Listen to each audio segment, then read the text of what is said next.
أعوذ بالله من الشيطان الرجيم. بسم الله الرحمن الرحيم. يا بني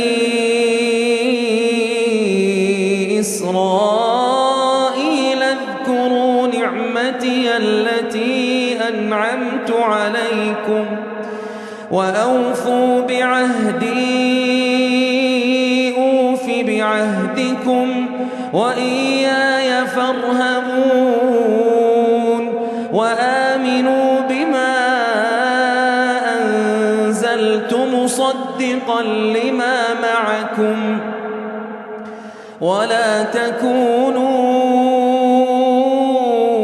أول كافر به ولا تشتروا بآياتي ثمنا قليلا وإياي فاتقون ولا تلبسوا الحق بالباطل وتكتموا الحق وأنتم تعلمون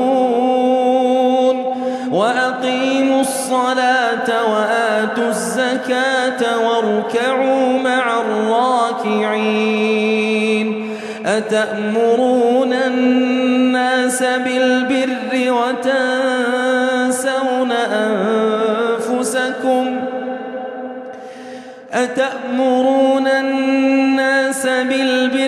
وتنسون أنفسكم وأنتم تتلون الكتاب أفلا تعقلون واستعينوا بالصبر